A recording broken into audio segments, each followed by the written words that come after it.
사무엘상 18장 6절부터 9절까지 말씀, 오늘 인생의 승부처라는 제목인데요. 제가 읽겠습니다. 무리가 돌아올 때, 곧 다윗이 블레셋 사람을 죽이고 돌아올 때에 여인들이 이스라엘 모든 성읍에서 나와서 노래하며 춤추며 소고와 경새를 가지고 왕 사울을 환영하는데, 여인들이 뛰놀며 노래하여 이르되 사울이 죽인 자는 천천히요 다윗은 만만이로다 한지라. 사울이 그 말에 불쾌하여 심히 노하여 이르되 다윗에게는 만만을 돌리고 내게는 천천만 돌리니 그가 더 얻을 것이 나라 말고 무엇이냐 하고, 그날 후로 사울이 다윗을 주목하였더라. 아멘. 사람들은 유혹에 잘 넘어갑니다. 그런데 왜 유혹에 잘 넘어갈까요? 그것은 나는 나 자신을 누구보다도 잘 안다고 착각하기 때문입니다. 처음부터 유혹에 넘어가서 내 인생이 망가지고 그러면서 어떻게 될 건가 그렇게 예상하지는 않았어요. 그렇죠? 근데 또 그러면서 내가 잘못 선택을 해서 어떤 결과가 올 것이다 특별한 생각을 하지 않았는데, 어느 순간에 보면 나 자신이 그런 상황에 빠지는 것을 보게 됩니다. 무슨 얘기입니까? 나는 그렇게 되지 않을 것이다, 이러한 믿음 아래서 의도적이든 우발적이든 유혹의 자리에 가게 된다는 것입니다. 그리고 부지중에 유혹에 넘어가 무너지게 됩니다. 사람들은요, 뿐만 아니라 자기 자신에 대한 전문가의 함정에 빠져 있다, 이렇게 표현을 합니다. 여러분, 전문가는 어떤 사람입니까? 어떤 일에 대해서 남보다 다른 지식을 갖추고 있는, 능력을 갖추고 있는 사람을 말하지 않겠습니까? 자, 우리는 전문가에게 일을 맡기죠. 그 사람이면 다 알아서 하겠지라는 생각을 하게 됩니다. 근데 사람들은 자기 자신에 대해서도 나에 대해서 내가 최고의 전문가다라고 하는 인식을 갖고 있다는 거예요. 여러분은 여러분 자신을 누구보다도 잘 알고 있는 전문가인가요? 저는 그렇게 알고 있었어요. 근데 제가 예전에 케냐 선교지 다녀오고 나서 한번 힘들었던 적이 있었잖아요.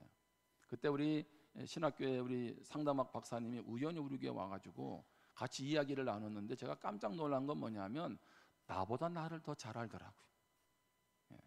어떻게 나보다 나를 더 잘할 수 있을까? 제가 그때 많은 생각을 했던 그런 시간들이 있습니다. 그렇다고 보면 우리는 어떤 자세가 필요합니까? 나도 부족하다, 나도 나 자신을 제대로 모를 수 있다, 나도 나를 잘 모른다라고 하는 인식을 가져야 된다는 것입니다. 만약에 오늘 성경에 등장하는 사울 왕이 나도 나를 잘 모른다라고 생각했으면 어떻게 되었을까요? 사울은 다윗과 함께 이제 골리앗을 이기고 블레셋을 물리치고 나서 이제 얼마나 의기양양하게 돌아왔겠습니까? 자, 그런 가운데 여인들이 노래하며 환영을 하죠. 뭐라고 얘기합니까? 사울이 죽인 자는 천천히고 다윗이 죽인 자는 만만이다, 이렇게 노래를 합니다. 자, 그런데 이 노래를 듣고 나니까요, 사울 왕의 마음이 불편해지기 시작한 거죠.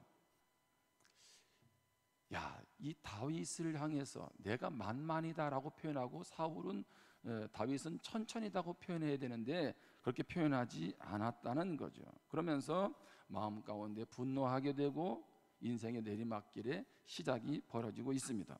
자, 이때 다윗의 나이는 대략 몇 살이라고 했습니까? 17살의 나이입니다.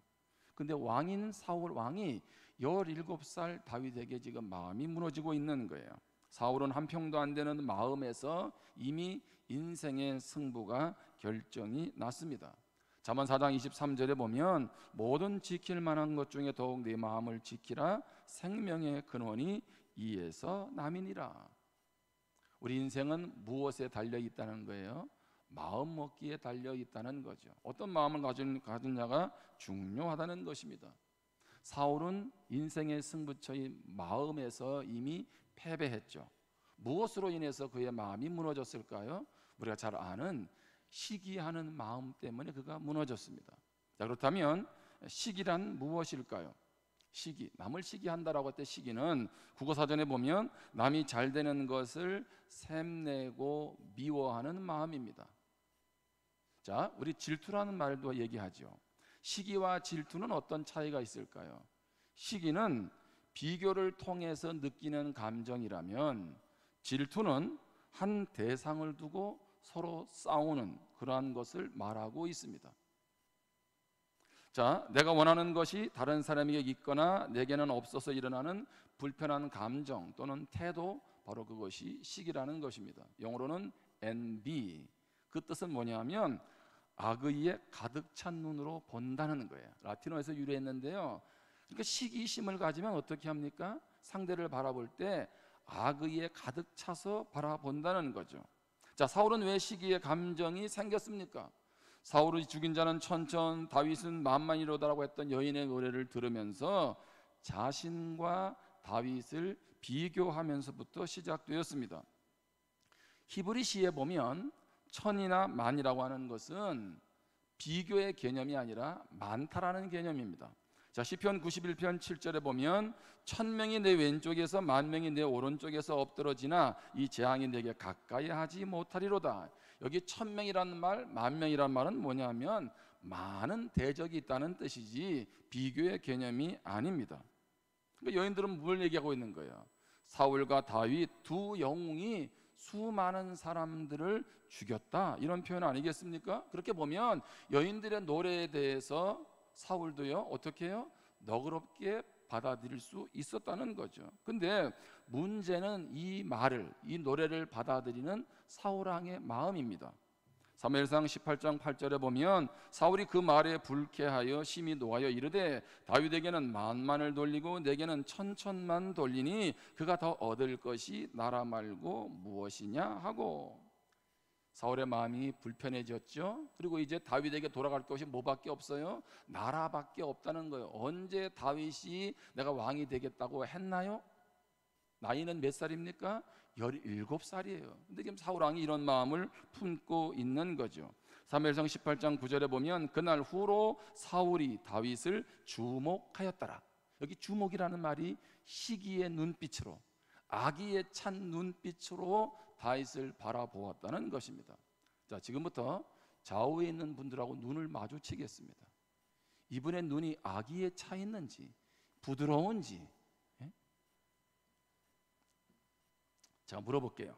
우리 성도님들 중에 여러분 자신하고 삼성그룹의 이재용 회장님하고 비교하는 분 계세요? 에이, 목사님 비교 안 하죠. 근데 반면에 나와 가까운 사람 또는 비슷한 조건들의 사람하고 끊임없이 비교한다는 것입니다.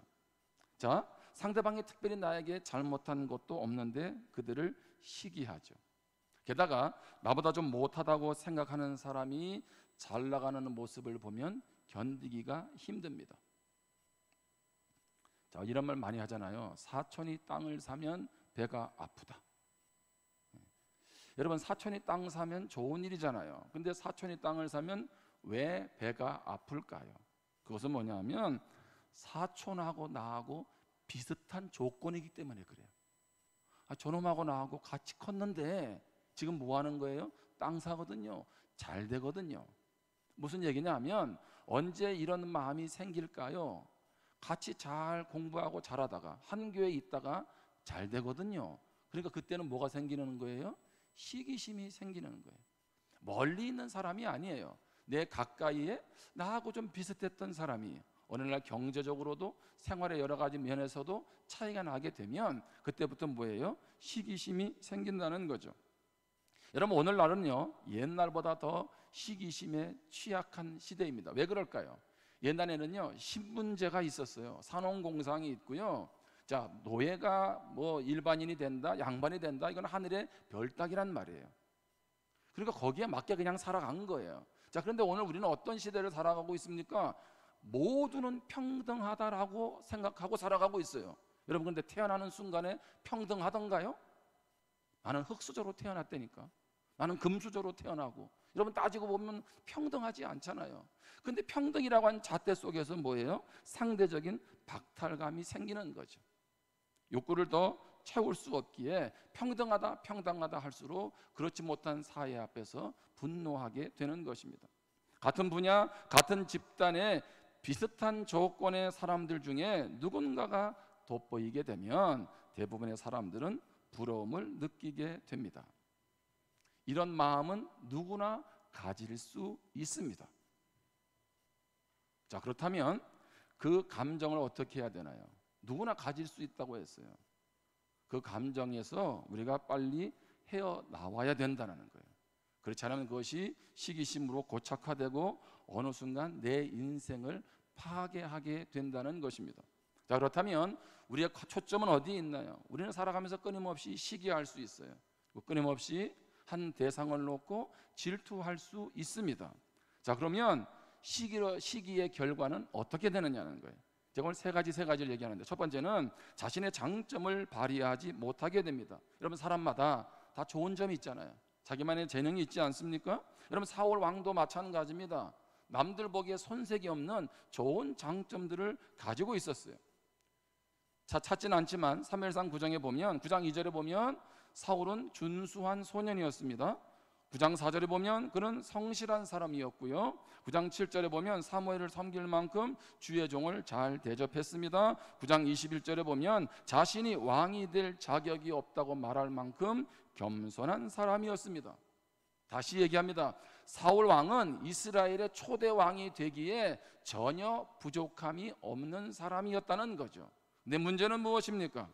자기 안에 있는 장점에도 불구하고 누구를? 다윗을 비교하기 시작하면서 그는 무너지게 된다는 거죠.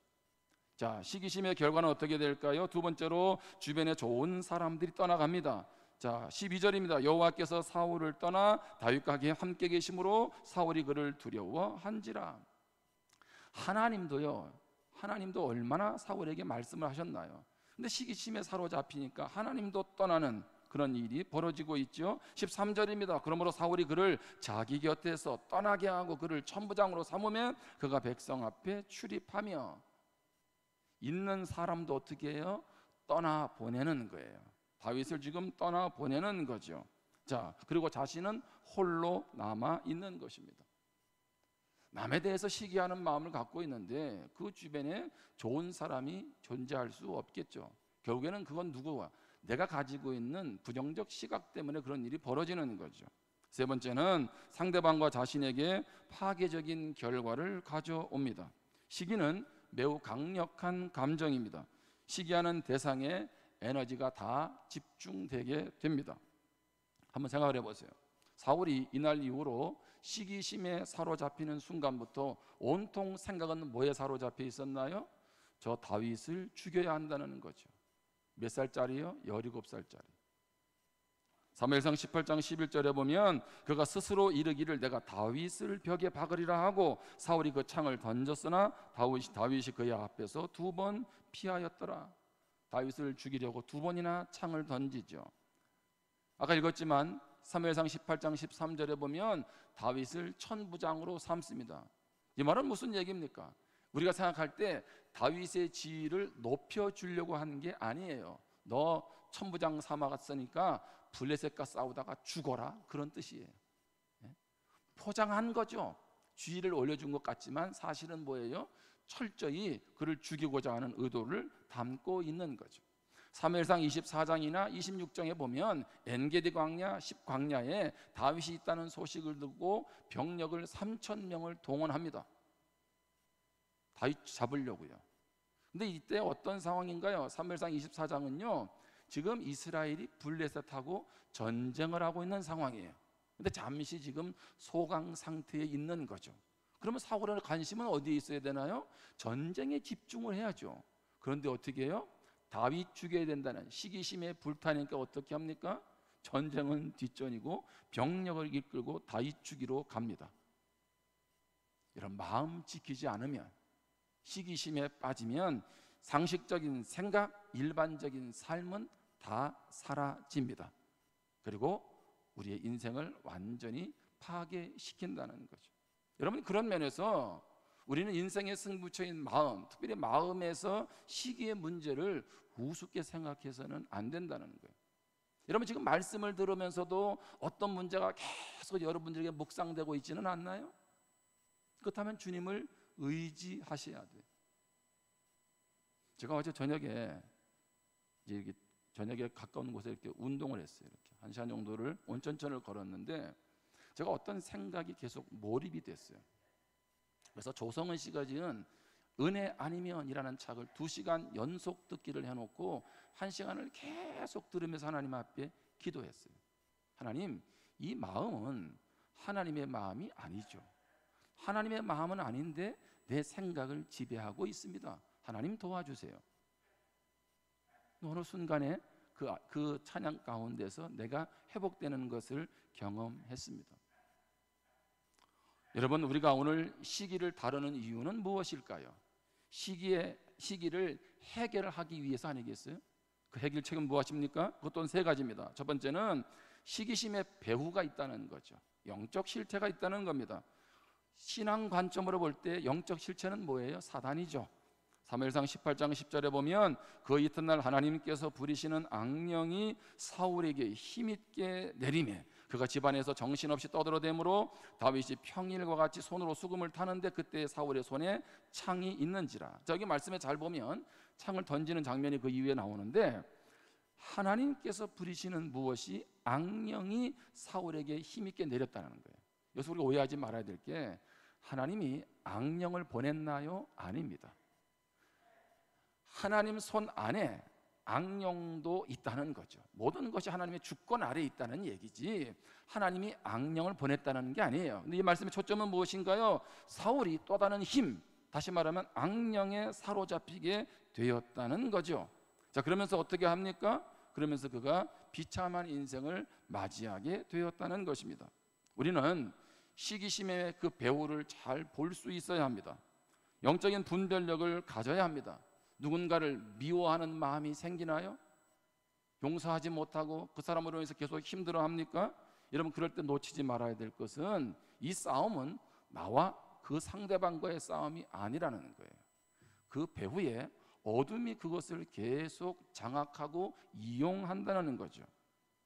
야고보서 3장 14절부터 16절에 보면 그러나 너희 마음속에 독한 시기와 다툼이 있으면 자랑하지 말라. 진리를 거슬러 거짓말하지 말라. 이러한 지혜는 위로부터 내려온 것이 아니요 땅 위의 것이요 정욕의 것이요 귀신의 것이니 시기와 다툼이 있는 곳에는 혼란과 모든 악한 일이 있음이라. 남을 시기하고 미워하는 것, 중상모략하는 것, 그것은 위에서부터 온 것이 아니라는 거죠. 세상적이고 정욕적이고 마귀적인 것이라는 것입니다.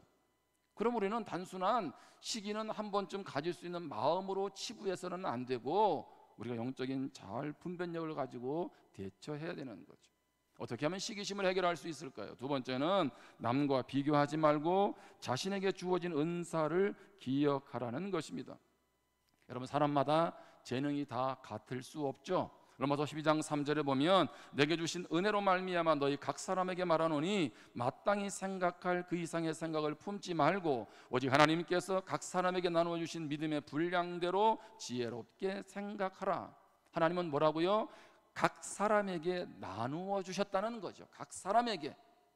하나님은 모두에게 무엇을 재능을 주시는 거죠. 자, 로마서 12장 6절입니다. 우리에게 주신 은혜대로 받은 은사가 무엇하니? 각각 다르니. 하나님은 각각에게 맞는 은사 재능을 주셨다고 말씀하고 있습니다. 그러므로 우리는 나에게 주어진 것을 가지고 사명을 감당해야 합니다. 미국의 피츠버그 대학의 세계적인 학습 연구 개발 센터를 설립한 사람이 있습니다. 로버트 클레이저 박사입니다. 로버트 클레이저 박사. 로버트 클레이저 박사가 만든 게 뭐냐면 절대평가예요. 절대평가. 그러니까 1960년대 이전까지, 초 이전까지는요, 전부 다 상대적 평가를 한 거예요. 평균치를 다른 사람과 비교해서 모든 것을 상대평가한 거죠. 근데 이분이 절대평가라는 것을 만들어서 각자마다 주신 기준, 어떤 능력을 가지고 성취도를 그분이 측정하는 절대평가를 만들었어요. 여러분, 우리는 비교 대상이 아니잖아요. 각자마다 주신 그 은혜를 따라 살아가는 사람들이 아닌가요? 근데 그가 어떻게 절대평가를 만들어서 오늘날 교육계에 이바지를 할 수 있었을까요? 그는 성경에 있는 신약 성경의 달란트 비유를 통해서 절대평가를 만들어내게 됐어요. 아하, 하나님이 어떤 사람에게는 5달란트를, 어떤 사람에게는 2달란트를, 어떤 사람이 1달란트를, 그리고 각자 주신 달란트를 잘 활용하면 되는구나.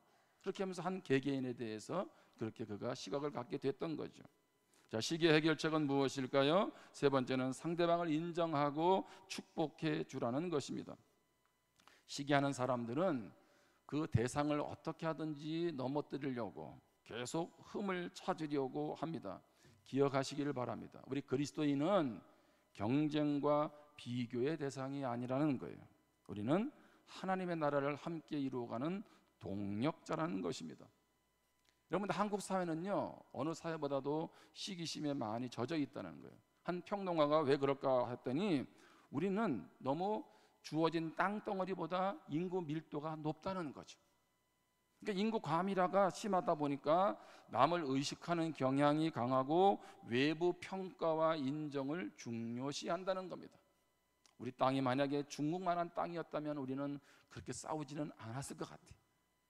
그런데 다 우리 한국 사람 똑똑하잖아요. 유대인 못지않게, 그렇죠? 능력도 있잖아요. 근데 가지고 있는 것들이 지금 한계가 있지 않겠습니까? 그러다 보니까 끊임없이 시기하고 경쟁하게 되고 그래서 자신을 괴롭히게 된다는 거죠. 제가 이 말씀을 묵상하면서 그런 생각을 했어요. 시기심을 가져도 될 만한 사람이 한 사람이 있었어요. 그게 누구냐면 요나단이에요. 예? 다윗의 친구 요나단. 여러분, 요나단은 사울 왕의 아들이잖아요. 내가 아버지를 이어서 왕이 돼야 되는데 이제 앞으로 누가 왕이 될 것 같아요? 다윗이 왕이 될 것 같거든. 그럼 아버지의 힘을 의지해서 다윗을 지도새도 모르게 죽여야 되지 않겠어요? 그런데 사무엘상 18장 1절에 보면 다윗이 사울에게 말하기를 마침에 요나단의 마음이 다윗의 마음과 하나가 되어 요나단이 그를 자기 생명같이 사랑하니라. 저는 다윗, 하나님 마음이 합한 사람을 많이 묵상했는데 오늘 다시 보게 됐어요. 다윗보다 더 뛰어난 믿음의 사람이 있는데 요나단이에요. 우리 교회 안에 요씨가 많아지기를 축복합니다. 요나단. 예? 바울 사도도 대단하지만 바울 뒤에 누가 있었나요? 바나바도 있었어요. 여러분, 교회에는 사울도 있고 다윗도 있어야 되지만 뭐예요? 교회가 축복되려면 요나단이 많아야 돼요. 바나바가 많아야 돼요. 그럴 때 사람들이 세워지는 거죠. 내 주변의 사람이 나보다 더 많이 가진 것, 그것은 시기의 대상이 아니라 축복이라는 거예요. 왜 그래요? 밥을 먹으러 가도요, 돈 있는 사람이 내기가 좋잖아요. 내가 주변 사람보다 경제가 여유가 있으면 내가 맨날 사줘야 되잖아. 근데 옆에 사람이 좀 나보다 나면 밥이라도 한 그릇 먹을 거 아니겠어요? 시편 118편 26절에 보면 여호와의 이름으로 오는 자가 복이 있으며 우리가 여호와의 집에서 너희를 축복하였도다. 하나님의 집에서 하나님 우리를 축복하시죠. 그런데 뭐라고요? 너희를 축복하였도다. 그리스도인은 어떤 사람입니까? 우리가 맨날 인사하잖아요. 구원의 통로, 축복의 통로. 이거 립서비스가 아니에요. 우리는 뭐예요? 축복을 받은 사람으로 상대방의 축복을 빌어주고 상대방의 축복을 전해주는 사람인 줄 믿습니다. 아멘? 그러니까 그리스도인이 가는 곳마다 변화가 일어나는 거예요. 그리스도인은 행복의 통로지 원망과 불평과 전망의 통로가 아니라는 거죠. 오늘 투표도 있고 하나만 제가 짧게 이야기를 하고 마치겠습니다. 영국의 런던에 같은 시대에 유명한 3명의 목회자가 있었어요. 한 분은 F.B. 마이어 목사님이고 또 한 분은 침례교회 설교에 탁월한 찰스 스펄전 목사님이고요. 그리고 세 번째는 캠벨 모건 목사님이었어요. 캠벨 모건 목사님 미국서도 목회를 잘하다 영국에 와 런던에 와가지고도 탁월하게 목회를 했습니다. 특별히 이 마이어 목사님과 모건 목사님은 친구 사이였어요. 늘 기도해주는 그런 관계였어요. 그런데 마이어 목사님이 어느 날 이제 어떤 모임을 가게 됐는데 그 모임에서 그런 얘기를 하는 거예요. 스펄전 목사님은 너무 설교가 탁월해. 모건 목사님은 리더십이 정말 탁월해. 그런 순간 자기 마음에 시기심이 일어난 거예요. 여러분이 저에게 시기심을 발동시키는 좋은 방법이 있습니다. 옆에 교회 목사님이 설교를 잘한다고 저 위에 있는 그 누가 아니라 옆에 있는 사람, 그렇죠? 예. 그래서 목사님이 그래도 내가 이런 마음 가지면 안 된다는 걸 알잖아요. 하나님 앞에 기도해서 하나님 제발 내가 두 목회자에 대해서 친구처럼 지내는 목사님에 대해서 시기하지 않도록 좀 그런 마음을 없애주세요. 그랬더니 어느 날 하나님께서 이런 감동을 주셨습니다. 너 마음 가운데 시기를 없애달라고 기도하지 말고 그들을 축복해라. 너 시기심 없애달라고 기도하지 말고 그들을 축복해. 그래서 그때부터 두 목사님을 축복하기 시작했어요. 그러면서 자기 안에 시기심이 떠나가고 평안이 찾아오고, 그리고 본인 교회뿐만 아니라 그 다른 두 교회도 놀랍게 성장하고 하나님의 영광을 드러내며 영국 복음화를 위해서 크게 쓰임을 받았습니다. 여러분, 시기심으로 인해서 우리의 장점을 발휘하지 못하게 돼요.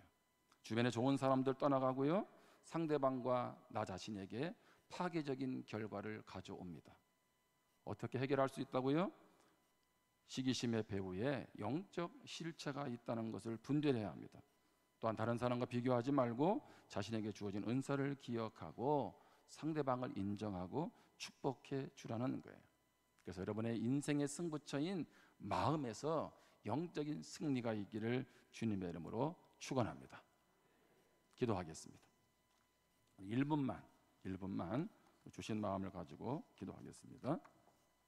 우리 한번 스스로를 한번 돌아보면서 여전히 마음에 힘든 무거운 짐들이 있는 분들 계실 거예요. 뭐 시기심이 아니든 어떤 마음이든지는 모르겠습니다. 여러분, 그것 그대로 두면 그것이 나를 무너지게 한다는 것을 기억하고 하나님 나를 도와달라고, 그리고 상대를 축복하면서 우리 같이 기도하겠습니다.